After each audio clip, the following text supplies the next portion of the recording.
2019ರಲ್ಲಿ barrage ನಿರ್ಮಾಣ, 2023ರಲ್ಲಿ crust gate ಕಳ್ತನ. ಖದೀಮರು ಜೈಲು ಸೇರಿದ್ದಷ್ಟೇ, ವಾಪಸ್ ಆಗ್ಲಿಲ್ಲ ಕ್ರಸ್ಟ್ ಗೇಟ್. ದನ ಕರುಗಳಿಗೂ ನೀರಿಲ್ಲ, ಕೃಷ್ಣೆ ಒಡಲಿಗೆ ಗೇಟ್ ಹಾಕಿ. ಇದು ನದಿಗೆ ಬೇಕು ಕ್ರಸ್ಟ್ ಗೇಟ್ ಸುದ್ದಿ.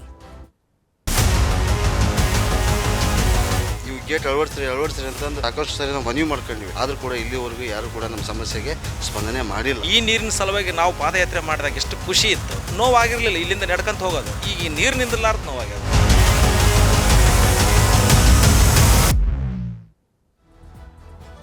ನದಿ ಕ್ರಸ್ಟ್ ಗೇಟ್ ಬೇಕು ಅಂತ ಹೇಳಿ ಸಾಕಷ್ಟು ದಿನಗಳಿಂದ ಹೋರಾಟವನ್ನ ಆ ಭಾಗದವರು ಮಾಡಿದ್ರು. ಆ ಹೋರಾಟದ ಫಲವಾಗಿ ಕ್ರಸ್ಟ್ ಗೇಟು ಬಂತು. 2019ರಲ್ಲಿ ಕ್ರಸ್ಟ್ ಗೇಟ್ ನಿರ್ಮಾಣ ಆಗಿತ್ತು ನದಿಗೆ.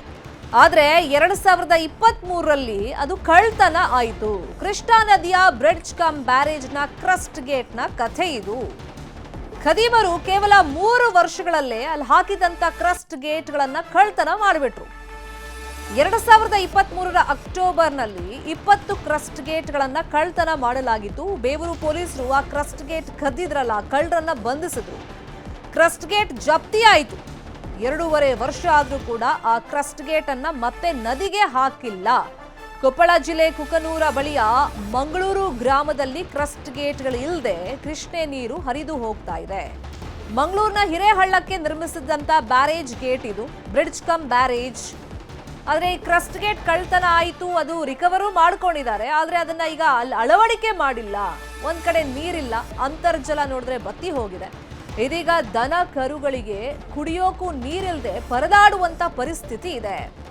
2 ವರ್ಷ ಆದ್ರೂ ಕೂಡ ಗೇಟ್ ಅಳವಡಿಸದೆ ಅಧಿಕಾರಿಗಳಲ್ಲಿ ನಿರ್ಲಕ್ಷ್ಯ ಮಾಡಿದ್ದಾರೆ ಅಂತ ಹೇಳಿ ಆರೋಪಗಳು ಕೇಳಿ ಬರ್ತಾ ಇದೆ. ಕೇವಲ ಭರವಸೆಗಳಿಗೆ ಮಾತ್ರ ಸೀಮಿತವಾಯ್ತಾ ಕೊಪ್ಪಳದ ಈ ಕ್ರಸ್ಟ್ ಗೇಟ್ನ ಕಥೆ ಅಂತೇಳಿ ಸಹಜವಾಗಿ ಚರ್ಚೆ ಅಂತೂ ಬರುತ್ತೆ. ಅಂದ್ರೆ ಆ ಭಾಗದಲ್ಲಿ ಜನಪ್ರತಿನಿಧಿಗಳು ಕೂಡ ನಾವು ಈ ಕ್ರಸ್ಟ್ ಗೇಟ್ ರಿಕವರ್ ಆಗಿದೆಯಲ್ಲ ಅದನ್ನ ಅಳವಡಿಕೆ ಮಾಡ್ತೀವಿ ಅಂತ ಹೇಳಿದ್ರು. 2019ರಲ್ಲಿ ಕೃಷ್ಣಾ ನದಿಗೆ ಬ್ಯಾರೇಜ್ ನಿರ್ಮಾಣ ಆಗಿತ್ತು, ಕ್ರಸ್ಟ್ ಗೇಟ್ಗಳನ್ನ ಹಾಕಿದ್ರು. ಅದು ಹಾಕಿ 2023ರಲ್ಲಿ 19ರಲ್ಲಿ ಹಾಕಿದ್ರು, 23ರಲ್ಲಿ ಕಳ್ತನ ಆಯಿತು. ಅದಾದ್ಮೇಲೆ ಕಳ್ಳರನ್ನು ಬಂಧಿಸಿದ್ರು. 20 ಕ್ರಸ್ಟ್ ಗೇಟ್ಗಳನ್ನ ಕಳ್ತನ ಮಾಡಿ ತಗೊಂಡು ಹೋಗಿದ್ರು. ಆ ಕ್ರಸ್ಟ್ ಗೇಟ್ಗಳನ್ನು ರಿಕವರ್ ಮಾಡ್ಕೊಂಡಿದ್ದಾರೆ, ಆದ್ರೆ ಅದನ್ನ ಮತ್ತೆ ಅಳವಡಿಕೆ ಮಾಡಿಲ್ಲ. ಹಾಗಾದ್ರೆ ಈ ಬಗ್ಗೆ ಸ್ಥಳೀಯರು ಏನ್ ಹೇಳಿದ್ದಾರೆ ಕೇಳೋಣ. ಕೊಳವೆ ಬಾಯಿ ಅಂತರ್ಜಲ ಅಭಿವೃದ್ಧಿ ಆಗಲಿ ಅನ್ನೋ ಉದ್ದೇಶಕ್ಕೋಸ್ಕರ ನಿರ್ಮಾಣವಾದಂಥ ಕಾಮಗಾರಿ ಇಲ್ಲಿವರೆಗೂ ಕೂಡ ಯಾವುದೇ ರೀತಿಯಾದಂಥ ರೈತರಿಗೆ ಅನುಕೂಲ ಆಗ್ತಾ ಇಲ್ಲ. ಯಾಕೆಂದರೆ ಈಗ 2022-23ನೇ ಸಾಲಿನಲ್ಲಿ ಇದು ಕೂಡ ಒಂದು ಕ್ರಸ್ಟ್ ಗೇಟಿಗೆ ಕುಂದಿರ್ತಕ್ಕಂಥ ಒಂದು ಅಳವಡಿಕೆ ಗೇಟನ್ನು ಕೂಡ ಕಳುವು ಮಾಡಿದಂಥ ಸಂದರ್ಭದಾಗ ಅಂದಿನಿಂದ ಇಂದಿನವರೆಗೂ ಕೂಡ ಅನೇಕ ಬಾರಿ ನಾವು ಅಧಿಕಾರಿಗಳಿಗೆ ಮಾಹಿತಿ ಕೊಟ್ಟಿದ್ದೀವಿ, ಹಾಗೆ ಕೆಲವು ರಾಜಕಾರಣಿಗಳು ಕೂಡ ನಾವು ಮಾಹಿತಿ ಕೊಟ್ಟಿದ್ದೀವಿ. ಯಾವುದೇ ಥರನಂಥ ಕಾಮಗಾರಿ ಪೂರ್ಣಗೊಳ್ಳಿಲ್ಲ. ಅದರಿಂದ ಏನಾಗೈತೆ ಅಂದ್ರೆ ರೈತರು ತುಂಬ ಅನಾನುಕೂಲ ಆಗೈತಿ. ಸುಮಾರು 500-600 ಬೋರುಗಳು ರೀಚಾರ್ಜ್ ಆಗದೇ ಇರೋದರಿಂದ ರೈತರ ಕಷ್ಟ ಇನ್ನೂ ಯಾವುದೇ ಸರ್ಕಾರ ಬಂದರೂ ಕೂಡ ನಿಗಿಸ್ಲಿಕ್ಕೆ ಆಗ್ತಾ ಇಲ್ಲ. ಸಾರ್ವಜನಿಕರು ಇಲಾಖೆಗೆ ಹೋಗಿ ಸಾಕಷ್ಟು ಸಾರಿ ಮನವಿ ಮಾಡ್ಕೊಂಡಿವಿ. ಸ್ಥಳೀಯ ಶಾಸಕರಿಗೆ ಆಯಿತು ಸಾಕಷ್ಟು ಸಾರಿ ಗಮನಕ್ಕೆ ತಂದೈತಿ. ಆದರೂ ಕೂಡ ಇಲ್ಲಿವರೆಗೂ ಕೂಡ ಇಲ್ಲಿ ಇದು ರೈತರ ಬಗ್ಗೆ ಯಾವ ಅಧಿಕಾರಿಗಳು ಕೂಡ ಬೇಜವಾಬ್ದಾರಿಯಿಂದ ವರ್ತನೆ ಮಾಡಕತ್ತಾರೆ. ಹಾಗಾಗಿ ನಮಗೆ ಭಾಳ ಬೇಜಾರು. ಈಗ ಕುಡಿಯೋ ನೀರು ಇರ್ತಕ್ಕಂಥ ಇಲ್ಲೆಲ್ಲ ಬೋರ್ವೆಲ್ಗಳದಾವು, ಅವು ಅಂತರ್ಜಲ ಹೆಚ್ಚಾಗುತ್ತಾ. ಹಂಗಾಗಿ ನಾವು ಇವು ಗೇಟ್ ಅಳವಡಿಸ್ರಿ ಅಂತಂದು ಸಾಕಷ್ಟು ಜನಪ್ರತಿನಿಧಿಗಳಿಗೆ ಆಗಿರ್ಬೋದು ಮತ್ತು ಅಧಿಕಾರಿಗಳಿಗೆ ಆಗಿರ್ಬೋದು ಸಾಕಷ್ಟು ಸರಿ ನಾವು ಮನವಿ ಮಾಡ್ಕೊಂಡಿವಿ. ಆದರೂ ಕೂಡ ಇಲ್ಲಿವರೆಗೂ ಯಾರು ಕೂಡ ನಮ್ಮ ಸಮಸ್ಯೆಗೆ ಸ್ಪಂದನೆ ಮಾಡಿಲ್ಲ. ಪನಿಷ್ಮೆಂಟ್ ಕೊಟ್ಟರೋ ಬಿಟ್ಟರೋ ಗೊತ್ತಿಲ್ಲ ರೀ. ಅದು ಪನಿಷ್ಮೆಂಟ್ ಕೊಡೋದು ಬಿಡೋದು ಆ ಮಾತು ಬೇರೆ, ಅದು ಆಗಿಂದ ಮತ್ತೆ ಕುದುರಿಸುವಂಥ ವ್ಯವಸ್ಥೆ ಮಾಡಬೇಕಾಗಿತ್ತು. ಒಂದು ವಿಚಾರ ಏನಂದ್ರೆ, ಈಗ ಈ ನೀರಿನ ಸಲುವಾಗಿ ನಾವು ಪಾದಯಾತ್ರೆ ಮಾಡಿದಾಗ ಎಷ್ಟು ಖುಷಿ ಇತ್ತು, ಭಾಳ ಖುಷಿಯಿಂದ ಪಾದಯಾತ್ರೆ ಮಾಡಿದ್ವಿ. ಆದ್ರೆ ನೋವಾಗಿರಲಿಲ್ಲ ಇಲ್ಲಿಂದ ನಡ್ಕೊಂತ ಹೋಗೋದು, ಈಗ ಈ ನೀರಿನಿಂದಲಾರ್ದು ನೋವಾಗ್ಯದ.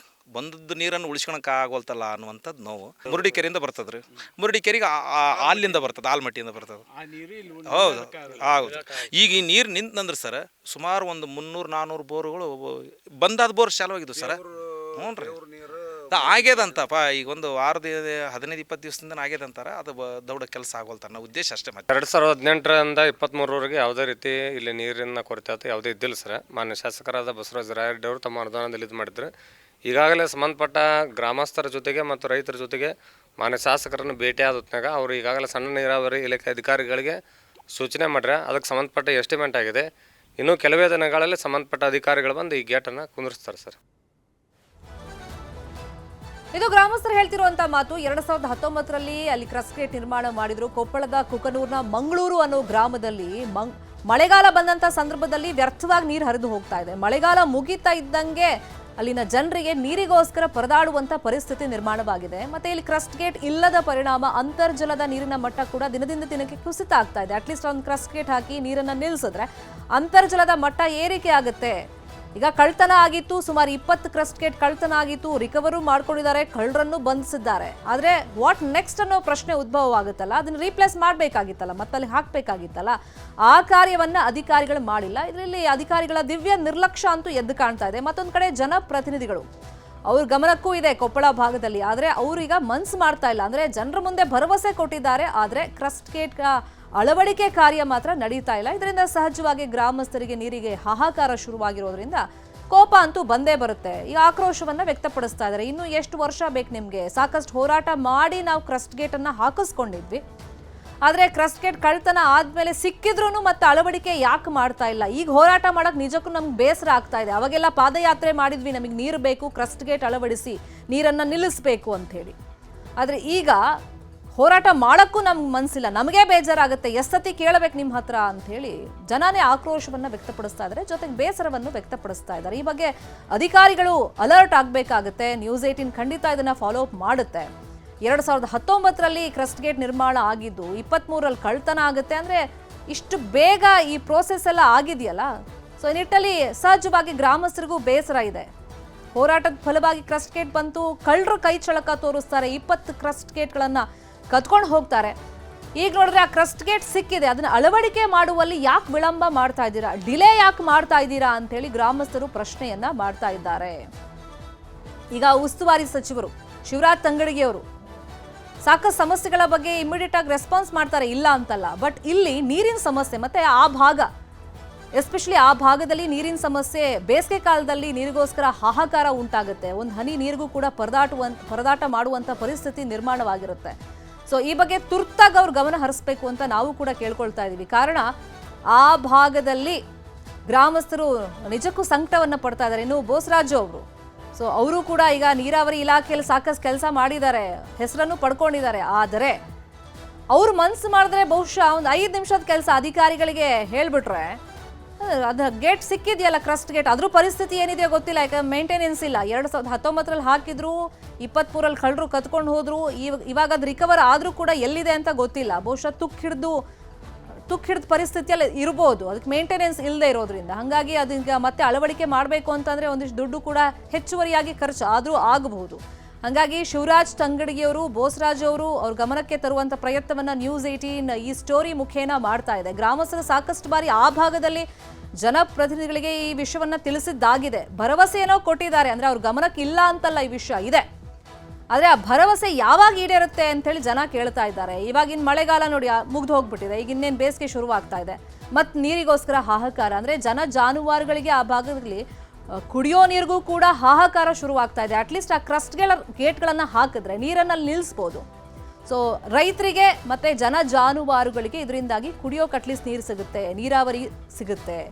ಸೊ ಬೆಳೆಗಳಿಗೆ ಇದರಿಂದ ಹೆಲ್ಪ್ ಆಗುತ್ತೆ ಅಂತ ಕೇಳ್ತಾ ಇದ್ದಾರೆ. ಆದರೆ ಈ ಬಗ್ಗೆ ಯಾಕೆ ಅಧಿಕಾರಿಗಳು ತಾತ್ಸಾರ ಮಾಡ್ತಾ ಇದ್ದಾರೆ ಅಂತ ಅರ್ಥ ಆಗ್ತಿಲ್ಲ. ಅಂದರೆ ಮತ್ತೊಂದು ದೊಡ್ಡ ಮಟ್ಟದಲ್ಲಿ ಹೋರಾಟ ಮಾಡೋ ತನಕ ಕಾದ್ ನೋಡೋಣ ಅನ್ನೋ ಆ ರೀತಿ ನೆಗ್ಲಿಜಿಯನ್ಸಿನ, ಅಥವಾ ಹೊಸದಾಗಿ ಅನುದಾನ ಏನು ಬರಬೇಕಾಗಿಲ್ಲ, ಕ್ರಸ್ಟ್ ಗೇಟ್ ಇದೆ, ಅದನ್ನು ಅಳವಡಿಕೆ ಮಾಡೋದಕ್ಕೆ ಸ್ವಲ್ಪ ದುಡ್ಡು ಬೇಕು, ಹೌದು ಒಪ್ಕೊಳ್ಳೋಣ, ಇಲ್ಲ ಅಂತಲ್ಲ. ಸೊ ಅದನ್ನು ಇಮಿಡಿಯೇಟ್ ಆಗಿ ಮೂವ್ ಮಾಡಿದರೆ ಫೈಲ್ನ ಅಟ್ಲೀಸ್ಟ್ ಸರ್ಕಾರದ ಕಡೆಯಿಂದ ಅದಕ್ಕೆ ಅಪ್ರೂವಲ್ ಸಿಗುತ್ತೆ. ಬಟ್ ಇಲ್ಲಿ ಯಾಕೆ ಅಧಿಕಾರಿಗಳು ದಿವ್ಯ ನಿರ್ಲಕ್ಷ್ಯ ಮಾಡ್ತಾ ಇದ್ದಾರೆ ಗೊತ್ತಾಗ್ತಾ ಇಲ್ಲ. ನೀರಾವರಿ ಇಲಾಖೆ ಈ ಬಗ್ಗೆ ತುರ್ತಾಗಿ ಗಮನವನ್ನು ಹರಿಸಬೇಕಾಗಿದೆ. ಕುಕನೂರು ಬಳಿಯ ಮಂಗಳೂರು ಗ್ರಾಮ ಕೊಪ್ಪಳದಲ್ಲಿದೆ. ಸೊ ಇಲ್ಲಿ ಕ್ರಸ್ಟ್ ಗೇಟ್ಗೋಸ್ಕರ ಗ್ರಾಮಸ್ಥರು ಕೇಳ್ತಾ ಇದ್ದಾರೆ. ಮಳೆಗಾಲ ಮುಗಿತಾ ಇದ್ದಂಗೆ ಸಮಸ್ಯೆ ಅಂತೂ ಆ ಭಾಗದಲ್ಲಿ ಶುರುವಾಗ್ತಾ ಇದೆ. ಈಗ ಮತ್ತೆ ಬೇಸಿಗೆಗಾಲ ಶುರುವಾಗ್ತಿರೋದ್ರಿಂದ ನಮಗೆ ಸಮಸ್ಯೆ ಆಗುತ್ತೆ, ಆದಷ್ಟು ಬೇಗ ಈ ಕ್ರಸ್ಟ್ ಗೇಟನ್ನು ಅಲ್ಲಿ ಅಳವಡಿಕೆ ಮಾಡಿ ಅಂತ ಕೇಳ್ತಾ ಇದ್ದಾರೆ. ಸಾಕಷ್ಟು ಕಡೆ ನಾವು ನೋಡಿದ್ದೀವಿ, ಬ್ರಿಡ್ಜ್ ಕಮ್ ಬ್ಯಾರೇಜ್ ಮಾಡೋದೇ ರೈತರಿಗೆ ಅನುಕೂಲ ಆಗಲಿ, ಜಾನುವಾರುಗಳಿಗೆ ಅನುಕೂಲ ಆಗಲಿ ಅಂಥೇಳಿ. ಇಷ್ಟಾದರೂ ಕೂಡ ಅಲ್ಲಿನ ಅಧಿಕಾರಿಗಳು ಮನಸ್ಸು ಮಾಡಬೇಕಾಗಿದೆ. ನೋಡೋಣ. ಜಗನ್ನಾಥ್ ಅಂತ ಸಿಕ್ಕಿದ್ದಾರೆ, ಸಹಾಯಕ ಕಾರ್ಯನಿರ್ವಾಹಕ ಇಂಜಿನಿಯರ್, ಸಣ್ಣ ನೀರಾವರಿ ಇಲಾಖೆ ಕೊಪ್ಪಳ. ಸರ್ ನಮಸ್ಕಾರ. ನಮಸ್ತೆ ಮೇಡಮ್. ಸರ್, ಕೊಪ್ಪಳದ ಕುಕನೂರ್ನ ಮಂಗಳೂರು ಗ್ರಾಮ ಕ್ರಸ್ಟ್ ಗೇಟ್ ಕಳ್ತನ ಆಗಿತ್ತು, ನಮಗೂ ಅರ್ಥ ಆಗುತ್ತೆ. ಬಟ್ ಅದನ್ನ ಯಾಕೆ ಮತ್ತೆ ಹಾಕಿಲ್ಲ ಅನ್ನೋದು ಪ್ರಶ್ನೆ. ಇಲ್ಲ ಮೇಡಮ್, ಆಲ್ರೆಡಿ ಎಸ್ಟಿಮೇಟ್ ಸಬ್ಮಿಟ್ ಆಗಿದೆ. ಈಗ ನೆಕ್ಸ್ಟ್ ವೀಕ್ ಒಂದು 10 days ಅಲ್ಲಿ ಟೆಂಡರ್ ಕೂಡ ಪ್ರೊಸೆಸ್ ಮಾಡ್ತೇವೆ ಮೇಡಮ್. ಅದನ್ನ ಓಕೆ, ಡಿಲೇ ಯಾಕಾಯ್ತು ಸರ್? 2023 ಕಳ್ತನ ಆಗಿತ್ತು, ರಿಕವರ್ ಆಗಿ ಎಷ್ಟು ದಿನ ಆಯ್ತು ಹಂಗಾದ್ರೆ? ಇಲ್ಲ ರಿಕವರ್ದು ಇದು ಆಗಲಿಲ್ಲ ಮೇಡಮ್ ಅದು. ಅದಕ್ಕೆ ನಾವು ಅದನ್ನ ಇಮಿಡಿಯೇಟ್ ಆಗಿ ನಮ್ಮ ಗಮನಕ್ಕೆ ಬಂದ ತಕ್ಷಣ ಟೆಂಡರ್ ಮಾಡಿ ಎಸ್ಟಿಮೇಟ್ ರೆಡಿ ಮಾಡಿಸಿ ಅನುದಾನ ಹುಡ್ಕೊಂಡು ಮತ್ತೆ ಎಸ್ಟಿಮೇಟ್ ಕೂಡ ರೆಡಿ ಆಗಿದೆ. ಇನ್ನೊಂದು 10-15 ಡೇಸಲ್ಲಿ ಟೆಂಡರ್ ಕೂಡ ಫ್ಲೋಟ್ ಆಗುತ್ತೆ ಅದನ್ನ. ಅದ್ರ ಪರಿಸ್ಥಿತಿ ಹೆಂಗಿದೆ? ಕ್ರಸ್ಟ್ ಗೇಟ್ ರಿಕವರ್ ಮಾಡ್ಕೊಂಡಿದಾರಲ್ಲ, ಹಾಂ ಮೇಡಮ್. ಆ ಗೇಟ್ಗಳ ಇಲ್ಲ ರಿಕವರ್ ಪರಿಸ್ಥಿತಿ ಆಗಿಲ್ಲ ಹೆಂಗಿದೆ ಈಗ? ಮೇಡಮ್. ಇಲ್ಲ ರಿಕವರ್ ಆಗಿಲ್ಲ ಮೇಡಮ್ ಅದು. ಆಗಿಲ್ವಾ? ಹೊಸ ಗೇಟ್ನೇ ಅಳವಡಿಸ್ಕೊಂಡಿಲ್ಲ. ಇಲ್ಲ ಮೇಡಮ್, ಸಿಗ್ಲಿಲ್ಲ ಗೇಟ್ಗಳು. ಓಕೆ, ಅದಕ್ಕೆ ಹೊಸದಾಗಿ ಈಗ ಅಳವಡಿಕೆ ಅದನ್ನ ಮಾಡ್ಬೇಕಂಗಾರೆ ಕ್ರಸ್ಟ್ ಗೇಟ್ಗಳು. ಹೊಸದಾಗಿ ಅಳವಡಿಕೆ ಮಾಡ್ತಿದ್ದೆ ಮೇಡಮ್ ಅದನ್ನ. Okay fine. ಅಂದ್ರೆ ಈಗ ಟೆಂಡರ್ ಕರೆದು ಕ್ರಸ್ಟ್ ಗೇಟ್ ಹೊಸದಾಗಿ ತಂದು ಅಳವಡಿಕೆ ಮಾಡಕ್ಕೆ ಇನ್ನು ಎಷ್ಟು ದಿನ ಬೇಕಾಗ್ಬೋದು ಒಂದು ಅಂದಾಜು? ಇಲ್ಲ 1.5 ಮಂತಲ್ಲಿ ಆಗುತ್ತೆ ಮೇಡಮ್ ಅದನ್ನ ಮಾಡಿಸ್ತದನ್ನ. ಓಕೆ, ಅಂದ್ರೆ ಈಗ ಗ್ರಾಮಸ್ಥರು ಕೇಳ್ತಿರೋದು, ನಾವು ಪಾದಯಾತ್ರೆ ಎಲ್ಲ ಮಾಡಿ ಹೋರಾಟ ಮಾಡಿ ಕ್ರಸ್ಟ್ ಗೇಟ್ ಅನ್ನ ಹಾಕಿಸ್ಕೊಂಡಿದ್ವಿ, ಸ್ವಲ್ಪ ದಿನ ಅಷ್ಟೇ ನಮ್ಗೆ ಅನುಕೂಲ ಆಗಿದ್ದು, ಕಳ್ಳರು ಬಂದ್ರು ಕತ್ಕೊಂಡು ಹೋದ್ರು. ಸೊ ಈಗ ನಮ್ಗೆ ಹೋರಾಟ ಮಾಡಕ್ಕೂ ಮನ್ಸಿಲ್ಲ, ನಮಗೆ ಆಕ್ರೋಶ ವ್ಯಕ್ತಪಡಿಸಕ್ಕೂ ಮನ್ಸಿಲ್ಲ, ಅಷ್ಟು ಮಟ್ಟಿಗೆ ನಾವು ಬೇಸತ್ತು ಹೋಗಿದ್ದೀವಿ, ಅಧಿಕಾರಿಗಳೇ ಕಾರಣ ಅಂತ ನೇರವಾಗಿ ಅಧಿಕಾರಿಗಳ ಮೇಲೆ ಬೊಟ್ಟು ಮಾಡಿ ತೋರಿಸ್ತಾ ಇದ್ದಾರೆ ಅವರು. ಇಲ್ಲ ನಮ್ ಗಮನಕ್ಕೆ ಬಂದ ತಕ್ಷಣ ಇಮಿಡಿಯೇಟ್ ಆಗಿ ಮಾಡಿದ್ವಿ ಮೇಡಮ್. ಪಬ್ಲಿಕ್ ನಾನು ಹೋಗಿದ್ದೆ, ಸ್ಪಾಟಿಗೆ ಹೋಗಿದ್ದೆ, ಪಬ್ಲಿಕ್ ಜೊತೆ ಮಾತಾಡಿದ್ದೆ ನಾನು, ಮತ್ತೆ ಆಫೀಸ್ ಕೂಡ ಬಂದಿದ್ದೆ. ನಾವು ಸ್ಪಾಟ್ ಇನ್ಸ್ಪೆಕ್ಷನ್ ಮಾಡಿ ಮತ್ತೆ ಎಸ್ಟಿಮೇಟ್ ಅದು ಎಷ್ಟು ಗೇಟ್ ಕಳ್ತನಾಗಿದೆ ಅಷ್ಟು ಗೇಟಿಂದ ಎಸ್ಟಿಮೇಟ್ ಎಲ್ಲ ಅಳಿಸ್ಕೊಂಡು ಹೊಸ ಗೇಟ್ ಇಟ್ಟಿದ್ವಿ ಮೇಡಮ್. ಅದನ್ನ ಹಳೆ ಗೇಟ್ ಅದು ಮತ್ತೆ ಲೀಕೇಜ್ ಪ್ರಾಬ್ಲಮ್ ಅವೇನಾಗೋದು ಬೇಡ ಅಂತೇಳಿ ಹೊಸ ಗೇಟ್ನ ಅಳವಡಿಸ್ಕೊಂಡು ಇಮಿಡಿಯೇಟ್ ಆಗಿ ಟೆಂಡರ್ ಫ್ಲೋಟ್ ಮಾಡ್ತೇವೆ ಅದನ್ನ. ಓಕೆ, ಈಗ ಟೆಂಡರ್ ಕರೆದಿದ್ದೀರಾ ಅಥವಾ ಕರೆಯೋ ಹಂತದಲ್ಲಿದೆಯಾ? ಇಲ್ಲ ಟೆಂಡರ್ ಹಂತದಲ್ಲಿ ಮೇಡಮ್. ಈ ಮಂತ್ ಎಂಡ್ ಒಳಗಡೆ ಟೆಂಡರ್ ಫ್ಲೋಟ್ ಆಗುತ್ತೆ. 1 ವೀಕ್ 10 days ಅಲ್ಲಿ ಫ್ಲೋಟ್ ಮಾಡ್ತಾರೆ. ಅದು ಸಾರ್ವಜನಿಕ ಗಮನಕ್ಕೂ ತಂದಿದ್ದೆ ನಾನು, ಮತ್ತೆ ಲೋಕಲ್ ಸ್ಥಳೀಯ ಗಮನಕ್ಕೂ ತಂದಿದ್ದೀನಿ ಅದನ್ನ.